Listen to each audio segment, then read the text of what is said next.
Ngayon po ay araw ng Huwebes at kaya po tayo po ay nagbabalik sa isa na namang episode ng The Spokes Hour. Wala po ako ngayon sa Hague dahil ang utos na ating Vice President at tupagin ko muna yung aking asylum. Pero lilinawin ko lang po ha, ako po ngayon ay isang asylum seeker dahil na naka-apply na po ako for asylum. Ang inaantay ko lang po ay yung kauna-unahang interview na ito po'y kabahagi na ng application process. Pagkatapos po nitong kauna-unahang interview, malaya na po akong makabalik doon sa The Hague kasi ang layo po nitong lugar nito. Hindi naman po kami nakadetena, no? In fact po pwedeng lumabas at ako'y naggaling na ako sa grocery, kaya lang yung grocery, 30 minutes walk one way. At saka yung biyahe papunta rito, kung nasaan ako, 4 na oras galing sa The Hague. Kung magte-trend ka, 4.5 oras. So parang hindi ka nga nakadetena, wala ka naman mapuntahan. Meron pa kasing ang dami ang stages na ginagawa rito. Yung initial registration, yung fingerprinting and interview sa police, tapos medical, at saka yung first interview. Tapos sa first interview, pwede ka nang umalis at text ka na lang nila kung saan yung final interview mo at hindi na dito sa malayong lugar. Yung mga walang pera, ilalagay sila sa ibang facility, no? Pero hindi na po rito kasi ito talaga is only for the application stage. Pero ngayon po, dahil ako'y aplikante na, meron na akong non-refuma, karapatan sa non-refuma. Ibig sabihin, hindi na ako po pwedeng mapabalik dun sa bansa na aking inalisan dahil sa aking political persecution at yan po ay bansang Pilipinas. Alam niyo po, bukod sa sinabi ni VP Sara na kailangan ayusin ko muna ito para makakonsentrate rin ako dun sa pagdepensa ng presidente, pero hindi pa po sigurado, nakasama ko ha. Lilinawin ko lang po yan. Sabi lang yan, sige ayusin mo yung asylum mo. No? Yung mere fact na nag-apply ako, yan yung nagbigay sa akin ng karapatan na hindi na ako po pwedeng mapabalik sa Pilipinas. Maski pa kumuha sila ng warrant of arrest, maski pa sila mag-file ng extradition, malinaw po yan dahil ito po ay matter of convention rights. Nakasulat po talaga yung non-refuma, yan yung pinaka-importanting karapatan ng asylum seekers, hindi mapabalik dun sa lugar na kung sa nila nanggaling. Natural, kasi pag ako pinabalik dyan, kukulong ako non-bailable sa isang kaso na human trafficking na walang ka-ebidensya. Ulitin ko po ebidensya lang nila. Unang-una, sinamahan ko si Cassandra Ong sa Pagcor. Pangalawa, yung pangalan ko nasa isang papel na legal daw ako. Pangatlo, yung aking dating assistant nakitira doon. Ang kailangan nilang pruwebahan sa syndicated trafficking na ako'y may recruit. Ang purpose ko ay para pagsamantalahan ng kanilang labor. No? At pangatlo, ginamit ko ng pananakot o kaya naman intimidation. No? Tapos kung conspiracy naman, anong ebidensya ng conspiracy? Dapat magpakita talaga na nagkaroon kami ng pagkakaisang layunin. At yun nga ay gumawa ng krimen na syndicated trafficking. Sa akin, yung pendency ng complaint sa DOJ at kung isasampa nila sa korte, yan ang pinakamalakas na ebidensya ng political persecution dahil yan ay pagsampa ng kaso na walang basihan, ang tawag po dyan, unjust prosecution. Pero kanina po, ako rin po, galing dito sa lugar kung nasaan ako ngayon, ay napanood ko ang press conference ni VP Sara. Ang huling beses ko pong nakita si VP Sara, yung makalawa pa, nag-dinner kami kasama si Kaufman. At doon na po niya sinabi, sige, apply, simulan mo na yung application mo sa asylum. Kaya bumiyahin na ako ng malayo at ngayon po ay naririto. No? Pwede ako lumabas, kaya lang po, kung magbabalik-balik ako sa The Hague, 4 hours each way. So parang, sige, dito na lang ako. Libre po naman ang tirahan. Kaya nga lang ang sabi ko, ang tirahan ko dito, parang dormitorio ko sa Kalayaan ko sa UP. Hindi ko alam na matapos ang ilang taon na ba nakakalipas na 1990 ako tumira sa Kalayaan. No? 1990, ayan, 2000, 2010, 2020, 35 years. Balik ako sa kwarto ko sa Kalayaan. At ang naging roommate ko rin dito ay isang Muslim na Afghan. Ang roommate ko sa Pilipinas ay isang Muslim po na galing sa Mindanao na itatago ko muna ang pangalan dahil maraming impormasyon na naibigay sa akin yung roommate ko sa Kalayaan. Pero anyway, doon sa press briefing ni VP, nabanggit niya na napag-usapan ng kanyang mga kapatid na baka kumuha lang sila ng legal aid. Yung legal aid po, ibig sabihin, ang hukuman mismo magbabayad para sa mga abogado na didepensa sa kanya. Pero limitado po ang budget. Nung ako po'y aktibo pa sa bar ng ICC, yan po ay 40,000 euros. parang naitaas na po yan ng konti. No? Pero yung 40,000 euros na yan, ang babayaran, isang lead counsel, isang co-counsel, isang legal assistant, isang case manager, at isang investigator. So makita nyo, manipis talaga. Kaya naman ako, kahit ano mangyari sa aking application, kung talagang dahil manipis at 5 lang yan, hindi ko naman kasasama ng loob na kung hindi ako mapasama dyan sa team, no? Dahil 5 nga lang po yan. In fact, effectively, 2 lang yan. Kasi yung legal assistant at saka yung case manager, mga batang-batang abogado po yan. So 2 abogado lang talaga ang harap sa hukuman. Yung lead at saka yung co, tapos investigator. So okay lang po kung anong desisyon ni VP Sara at ni PRRD. Kaya lang, syempre, iniisip ko na dahil ang issue nga ay issue kung tama ba yung pag-aaresto kay Presidente Duterte, kinakailangan din may Pilipino dyan. Hindi naman ako kinakailangan yung maging abogado yun. Bahala po pumili ang Presidente Duterte. Pero ako po miski ako'y piliin ni Presidente Duterte, kung ayaw ni VP Sara at ang gusto ni VP Sara, mas ibang mag-represent. Ma'am, that's your call. Hindi ko naman pagpipilitan ng sarili ko, at kung ako ay i-request ni PRRD, importante rin na i-endorso ako at i-request din ako ni VP Sara. Kasi nga, alam niyo naman ang kwento ng buhay ko, no? Talaga namang ako'y tagasunod ni VP Sara, susunod ako sa sasabihin ni VP Sara. At yan po ay walang halong kaplastikan. That's true. Kita nyo nga, sumunod ako sa kanya sa unity, ano nangyari?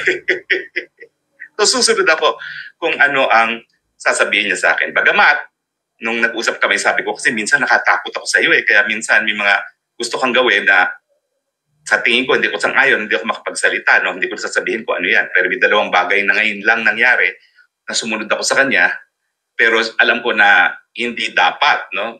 So, syempre, dahil ganyan naman ang aking pagsunod kay VP Sara, kung sabihin niya na dahil po kaunti ang mga abogado at mas gusto niyang lahat dayuhan, ay nako, I will bow to it, no? At intindihin na lang natin, no, na hindi lang naman si PRRD talagang dapat magdesisyon, kundi si VP Sara din, no? Dahil siya naman ay anak na abogada rin. So, yun lang po ang makukuha sa legal aid. Lead counsel, co-counsel, legal assistant na bata rin, case manager na bata din, at investigator. Now, pwede humingi ng additional, pero yung mga more complicated cases, usually ang dinadagdag lang, additional investigators. So pagdating sa legal, 2 lang talaga. Yung si lead counsel at si co-counsel. So hayaan po natin silang mag-desisyon, no? Although nagpapasalamat po ako doon sa napakadaming nagbibigay ng suporta sa akin, maraming na-disappoint. Well, mali po ako doon in the sense na inassume ko na maging abogado na talaga ako sa ICC. Pero abogado po talaga ako ni Presidente Duterte pagdating sa ICC Matters 2018 pa po. So hindi po ako nagsinungaling. Hindi po ako nagsinungaling, talagang abogado na ako ni Presidente Duterte on ICC Matters mula pa po ng 2018. Ang problema po, yung mga ibang supporters ni PRRD, binaliwala lahat ng sinabi ko dahil sabi nila, imposibleng mangyari yan na makakarating si PRRD sa ICC. So lahat po ng mga nagsabing imposible yan, alam po nila kung sino sila, at sila naman po yung napakalapit kay Presidente, need I say it? Pero, I told you so. So anyway, yun lang pong makukuha sa legal aid. Now, hindi rin po automatic yan, Mag-iimbestiga pa ang ICC at titignan nila yung kita ni Presidente. Wala naman siyang kita, pension lang. Sabi ko nga, ang pension yan, mga 300,000 at most. In euro terms, times 7 ata ang euro, magkano lang yan. So that's basically, sabihin na natin ay 5,000, no? 5,000. O tama, 5,000 euros a month. Alam mo naman si Presidente, no? Yung kanyang pension, hahatiin pa niya sa 2. Yun naman, sinasabi niya, 2 yung asawa niya. Tapos, kung ano yung ari-arian, ako po, I can swear, kailan ko lang po nakita ang bahay ni Presidente Duterte sa Davao. Na guilty ako dahil di hamak na mas maganda ang bahay ko kaysa sa bahay ni Presidente Duterte. Mayor, wag ka magagalit, pero ang description ko sa bahay niya, bahay ng kalapati. Kasi yung kwarto niya, nasa 2nd floor, meron lang revolving stairways na napakatitid, pero memoryado rin niya yun. So miski mahina na ang kanyang paglalakad ngayon, miski nakapikit, kaya niya umakyat doon dahil buong buhay niya doon siya tumira. At matapos nga yan, kinausap ko yung kasama niya ng kaalaga sa kanya, bakit naman hinahayaan ng pamilya ni Presidente na tumira sa ganito ang dating Presidente? Talagang sinabi ko yun. Ang sagot, meron ng isang tycoon na bumisita sa kanya. Ang bilin sa kanya, bumili ka ng kahit anong bahay, akong magbabayad. Ayaw talagang umalis ni Presidente Duterte sa kanyang pamamahay. At lalo pa akong napahanga sa pagkatao ni Presidente Duterte dahil doon nga siya na pinili niya na talagang manirahan sa tinatawag kong pigeon house. Kasi mukha talaga siyang pigeon house. Yung second floor niya, parto lang niya. Hindi siya yung buong second floor. Doon lang siya. Yun lang yung yung kanyang kwarto. Kaya tawag ko pigeon house. At saka isang galaw mo lang tapos na yung bahay. Siguro wala pang 175 square meters yung floor area ng bahay na yun. Para po talaga siyang socialized housing. And hindi ako mapaniwala na doon nakatira ngayon ang dating presidente ng Pilipinas. So anyway, ang punto is mag-iimbestiga ang ICC kung talagang ang pensyon niya ay 5,000 euros, ilan ang sinusuportahan niya, at saka kung meron pa siyang ibang ari-arian. Ang alam ko po, ang mga ari-arian lang niya talaga, at pinag-uusapan naman na po namin yan, ay yung mga ari-ariang namana niya. Okay? Sa kanyang tatay. Yung tatay po niya, I'm sure, meron din kaya, pero yun yung sa mga nakalipas na panahon na, no? Dahil naging governor naman yung tatay niya. Pero, napag-uusapan din naman namin yung kanyang, kumbaga, ari-arian, hindi po yan masyadong marami. At saka alam nyo naman sa Mindanao, ang valor ng mga property hindi mataas. So anyway, ibig sabihin, hindi pa po automatic yan. Ngayon, sa kasaysayan ng ICC, isa lang naman po yung paying client dyan. Kasi napakamahal kung kukuha ka ng counsel dito. Dahil alam nyo naman, per oras niyang mga yan, baka tumataginting na 400 euros yan. Kung kukuha ka ng isang lawyer na 400 euros per hour, babiyahe-biyahe pa yan, papunta ng Pilipinas para kumuha ng ebidensya. Sa flight alone, lugi ka na dahil 12 hours na yun. $4,000 na ang biyahe pa lang one way. $28,000 round trip. So talagang mahal po ng legal representation. Kaya naman kinukonsider ng pamilya yung legal aid. Pero yan naman po, initial lang naman nila at I would not have said so kung hindi naman sinabi yan ni VP Sara. No? Pero hindi pa po yan confirmed dahil kahit pa paano naman, marami naman nagmamahal kay Presidente Duterte at baka naman merong gustong tumulong. Kasi syempre, kung effectively, dalawa lang yung abogado na magtatrabaho at iba naman mga batang abogado, syempre mas mabuti kung mas marami pang makakatulong. Pero ako, happy na ako sa legal aid. Even if baka hindi nga talaga ako mapili dahil kaunti lang yung tao, dahil that will prove to the world na talagang hindi nagpa-yaman si Presidente Duterte. No? Bagamat I'm sure yung mga supporters niya ng mga mayayaman ay magsasabi wala kaming pakailan. Kung may isang tycoon na sinabi dun sa kasama niya na wala akong pakailan kung ganong kamahal ng bahay na magustuhan niya, babayaran ko, I'm sure marami rin siyang mga supporters na willing magbigay ng pera at wala pong pagbabawal dahil wala na sa gobyerno ang ating Presidente Duterte. Diba? Siya naman ay pribadong individual at hindi bawal na mag-donate sa kanya. Diba? So anyway, yan po ang aking gustong i-discuss sa ating Spokes Hour. Yung personal kong kalagayan, ulitin ko po, hindi ako kailangan mag-antay ng approval ng asylum bago ako magkaroon ng temporary residence dito sa Netherlands. Meron na po akong temporary residence. Papakita ko sana sa inyo yung certificate. Meron pa kasi akong certificate na ako ay isang asylum seeker at meron ng karapatan under dun sa domestic law na nag-i-implement ng Convention on Refugees and Asylum Seekers. No? Alam nyo, sa totoo lang, napaiyak ako nung pinirmahan ko yan. Kasi bagamat ako matagal na sa larangan ng international law, nagturo niyan at naging abogado na rin sa mga dayuhan ng mga taga-ADB na humingi ng asylum sa Pilipinas, iba pala talaga yung kapag ikay nabigyan ng karapatan na manatili dahil ikaw ay pinipersecute sa iyong inang bayan.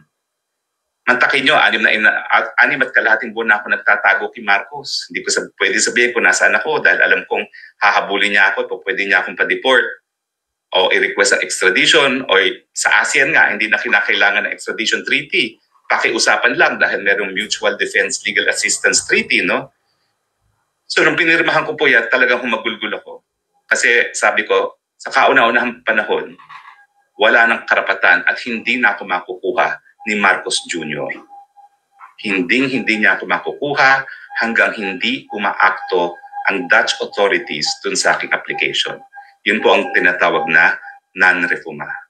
Maski pa siya ay mag-request ng extradition para po yung kaso ni Teves na hihindian dahil merong asylum application. Maski meron po yung red notice, hihindian po yan dahil meron ng application ako for asylum. Yan po ang karapatan ng non-refuma at in-explain ko rin po yan kay VP kasi parang ang understanding ni VP, kinakailangan munang ma-approve ang aking asylum bago ako magkaroon ng legal status to remain in the Netherlands. So, pinadala ko rin po sa kanya yung convention at saka yung aking certificate na nasa Dutch pero meron naman pong English translation sa Google Translate. So anyway, alam mo, since tayo ay naka-Zoom, siguro pwedeng magtanong, no? Kung meron po kayong tanong, ay pwede rin kayo magtanong, no?